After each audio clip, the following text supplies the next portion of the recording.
ഇല്ലേ നമുക്കിത് അടാക്കാം. ഏറ്റവും സിമ്പിളായിട്ട് ആക്കാൻ കഴിയുന്നതാണ്. എല്ലാവർക്കും ഇനി ഫസ്റ്റ് വേണ്ടത് തേങ്ങ ഇങ്ങനെ ചിരകിയിട്ട് കുറച്ച് വെള്ളം ഉരുക്കാൻ വെക്കണം. വെള്ളം ഊരിയിട്ടാകുമ്പോൾ അതിലേക്ക് തേങ്ങയും പിന്നെ കുറച്ച് ഏലക്കപ്പൊടി കൂട്ടിയിട്ട് നന്നായിട്ട് കുറച്ച് വേകാൻ വേണ്ടിയിട്ട് വെക്കണം. ഒരു 5 മിനിറ്റ് അങ്ങനെ വേവിച്ചങ്ങ്. എന്നിട്ട് നമുക്കില്ല പത്തിരിപ്പൊടി എടുത്തിട്ട് അതിൽ കുറച്ച് ഉപ്പ് ഇട്ടിട്ട് കുഴച്ച് വെക്കണം. ഇങ്ങനെ കുഴച്ചിട്ട് വെക്കണം. ഈ ഒരു പരുവാണ്. എന്നിട്ട് ഇതുപോലെ നമുക്ക് അമർത്തിയിട്ട് ഇടാം. കയ്യിൽ ഒരു ബായ കഷ്ണയിൽ ഇങ്ങനെ അമർത്തിയിട്ട് വെച്ചും കൈ.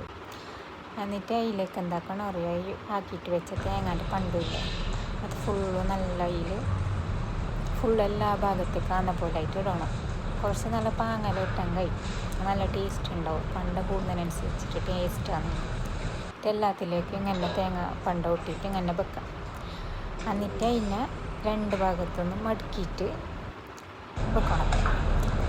ഇങ്ങനെ മടക്കിയിട്ടില്ല അപ്പച്ചമ്പിൽ വെച്ചെങ്കിൽ നമ്മൾ അടുപ്പിൽ വെക്കുന്നത്. അപ്പച്ചമ്പിൽ വെച്ചിട്ട് മൂടിയിട്ട് ഒരു 15 മിനിറ്റ് വേവിച്ചെങ്കിൽ നല്ല ടേസ്റ്റുള്ള അട കിട്ടും. ഇതൊരു പാങ്ങന്നെ തിന്നാൻ. എല്ലാവരും ട്രൈ ആക്കി വെക്കും. സബ്സ്ക്രൈബ് ആക്കി എല്ലാവരും.